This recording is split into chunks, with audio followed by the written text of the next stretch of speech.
This video is supported by Profit Accumulator. Profit Accumulator helps you to earn extra money by doing something called match betting. Match betting isn't gambling. And when you do it properly, and I mean properly, you can't lose. So get involved right now. Click the link in the description and sign up to Profit Accumulator right now. Hi and welcome to AFTV. You've tuned into the match preview of the Crystal Palace game. Today's episode is sponsored by Profit Accumulator, the #1 match betting service in the UK. So what is match betting and how is it different to gambling? When you gamble, you bet on one side, and if that side loses, you lose. But with match betting, you can bet on both sides, so it's a win-win, no matter what the outcome. When you sign up to Profit Accumulator, they'll walk you through how to do match betting, and as long as you stick to their guidelines, you cannot lose. What a better time to earn some extra cash. Click the link in the description now for a free trial and you can start earning yourself some extra cash today.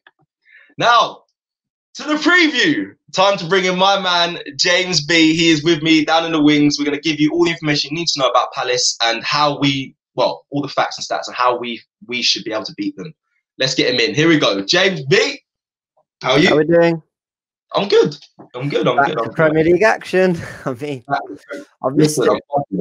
Yes, honestly, James, buzzing. Can't wait to do our pre-match build-up show. Really dive into like a Premier League team and how we can start climbing up the table again. Listen, I'm excited. How are you?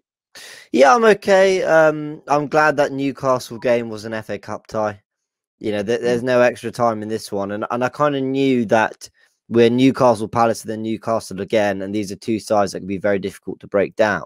And the funny thing is that FA Cup tie I kind of saw as good practice, if that makes sense. A good sort of, this is what we're going to come up against for the next two games after that. So I think we'd have learned a lot. One thing we have learned is that Smith Rowe is going to be key. Yeah, 100%. Emil Smith Rowe, the De Bruyne of Croydon. Yeah, I know. Oh, I love the name, but I also loved Arteta's reaction saying, "Let's just call him Emil. Let's keep it simple. Yeah. Let's not." And I did quite enjoy that. But as always, we've got some stats to go through. Just some fun. Do you know what? Maybe we need to stop calling them stats. Maybe we need to call them fun facts ahead of the game. Just things you should know that are just, why not? You know. But James, you're gonna have to change your name to Fun Facts James instead of No, I'm joking. I do like that though. We should call them Fun Facts. The stats people be like, but Fun Facts, it's good to know. Yeah. Let's have a look at the first. Arsenal winless in their last 4 Premier League matches against Palace, drawing 3 and losing 1 of them. Their longest winless run against the Eagles in the top flight. I mean, that hadn't really sunk in before, because you think our last 2 home games, we lost and we drew. I mean, Zaha was doing a madness on us in both. And we've drawn the last 2 trips to Selhurst. So, yeah, that doesn't bode well. You know what? I didn't actually know that. I remember the draws. I don't remember us. I can't remember losing. I thought we won. I thought we beat them in that time period. That's quite bad. That's really bad. That was the defeat when Emery just basically hadn't quite, and I mean all due respect, I don't think he quite got to grips with the Premier League at that point. We had Palace at home. It was sort of April time around Easter, and he just played just like a second string 11, thinking we're at home, we'll probably beat them. As our heart said otherwise. Let's have a look at this next one. Arsenal have conceded at least once in each of their last 11 Premier League home games. They last had a longer run without a home clean sheet between, we're back into these years again, Cecil, 1983, October 83 and August 84. I mean, bloody that's a run. Those are the Stone Ages. No, I'm joking. Yeah, we're back to those, aren't we? Well, people in the comments, I was alive then. How dare you? Nah, I'm joking. Yeah. I'm joking. I wasn't born then, but obviously we've had a lot of records have been broken this year throughout. Not necessarily good ones. Not good ones in Arsenal's reign, but we kept a clean sheet against Newcastle, which is something. Yeah. Do you know what's nice? Do you know what's nice to think, James? Yeah. Imagine. Sorry, I know we've got time, but imagine like 40 years from now we're doing these and we're like, back in 2020. We lost. Yeah. We'll be reading up the stats that we had been reading out. Like, oh, I remember that. Yeah. was a bad time. That's going to be great. Anyway, sorry. We've won 20 FA Cups since, but we've not finished in the top 4. Yeah, Exactly. that'll be mad. Arsenal have earned more points in London derbies this season than any other side. This was an interesting stat. The Gunners have won 3 of their 4 London derby matches this season, already won more than they did in the whole of 1920. Ha! So Chelsea and Spurs have nothing on us. Who are they counted? Chelsea. We beat Chelsea, we beat West Ham, we beat Fulham, but we lost to Spurs. So 3 or 4. Oh, that's quite good. Palace next. All right. Yay! No, I feel so good about this team now. That's a good fun fact. Actually, that is actually something. That's a fun fact. To be honest, actually, it's not even just a fun fact. It's actually quite impressive. It's actually quite impressive. The fact that we've managed to London derbies, you know, they don't always carry the same weight to the North London derby, but that is a good record. I mean, they're not bad sides. Fulham, yeah, questionable, but yeah, we're doing all right. Just want to get that important North London derby win too. Let's have a look at this one. They've won all go on. Right, yeah. No, I was wondering if Tottenham have won all their London derbies, but no, because we've won the most, so they must have. Where they drew to anyway. Alex Lacazette has scored 7 Premier League goals this season and has a shot conversion rate of 30.4%, his best returns in a single campaign since joining the Gunners. Now, the reason I find this stat so interesting is because the narrative around Lacazette is that he's been missing really big chances, hasn't it? Yeah. Remember the beginning. What we've been saying. Yeah, I was kind of going in on him at one point. I remember we kept having crosses in the boxes, and he was literally on the end of them and just not converting them. And I was like, he gets opportunities, but that's kind of that's got rid of that argument. Well, it's a really funny one because we'd all been critical of him for missing big chances against Leicester and Villa, and saying, you know, and Liverpool as well. But actually, his shot conversion has been pretty good. I mean, 30% that's pretty high. So I thought that was interesting. But this one I like. Now it's in 2 parts. So Arsenal's Bukayo Saka has been involved in a goal in each of his last 3 Premier League appearances, scoring twice and assisting another. But it's this stat that I really like. The last teenager to be involved in a goal in 4 straight Premier League games was Cesc Fabregas with Arsenal in April 2007, while Saka could be the youngest to do so at 19 years and 131 days since Wayne Rooney in March 2004. I mean, that is some pretty good company to be around, isn't it? And this is why when people talk about, you know, do stats mean anything? You know what? Maybe not in terms of determining a game, but if you want to get an idea for like how well Saka's performing, that's pretty key. It's pretty indicative of that. Yeah, 100%, James. And I read that stat before, and I was hoping he was going to bring it up. I'm glad you did that. You know what? Like people say, some fans from other teams say we are getting too overexcited, too overhyped, and we might be blowing smoke up Saka's butt a bit much. But then that stat there proves it. I just don't know why fans are so against us being so appreciative of Saka's talent. He's been like literally flawless throughout his campaign at Arsenal. Listen, everyone knows I'm a big fan of him. Big up Saka, and I hope he continues. And like you said, he's around good company. That stat, and yeah, expect loads to see him. Impressive, and he's been doing it and getting goals and assists from left back, left wing, centre midfield, number 10, and now on the right wing. So we're very, very lucky. But those are kind of it for the fun facts. But obviously, we're playing Palace. I've got the lighting to show. I didn't know what colour to go with, so I just thought we're playing Palace. And it's coming up on screen more pink than red, but I can assure you it red. It looks red. Okay, all right, fine. Yeah, okay. Maybe I'll do this for all preview shows, but except for Spurs. I'm not having any white in here. So I thought we'd look at their last results. It's something we've been doing more regularly on these preview shows. I think it's a good way to just remind yourself how they'll be feeling coming into these games. What do you take from this, Cecil? Ooh. I mean, they're hardly going in, you know, with major confidence, high-flying Eagles. You know what I mean? Yeah, 100%, James. That's not good. They are not good results at all. Like, really bad. And the thing is, they're not scoring enough either. They really aren't scoring. And I know, speaking to some fans from Palace, they said that they're not converting their chances. Two They goals really in their are. last 6. 2 goals in their Yeah, that's last 6. awful. Really bad, And really bad. that Wolves game is a cup game, the FA Cup, but game, still. yeah. So they are going into this league game on the back of a league win.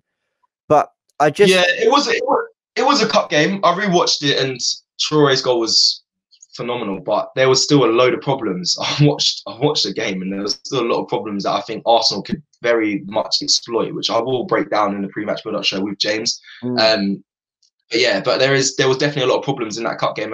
Granted, it was a cup game, so it may not be their full strength squad, but I mean, listen, that's not a good run of games. And I was also when I was speaking to people around Palace, they were just saying again. I think I from what I take from them as well, when I see them, James, and I'm going to hone in on this as well in the pre-match, is that they're very they're like an old school team. And that just even the average playing age is 29 years old, or 30 is 29.6 years old, is 30 years old, basically, is the average playing age in their team. And that's high, that's old for a team. And if I'm not, they play a 4-4-2. They play a very, I think they're playing an old style of football, in my opinion. It's just not working. I think they have new school players, in a sense, like the Zahas, the Ezes. I mean, those are really it. But yeah, they play a very old school formation. They've got some ballers for sure.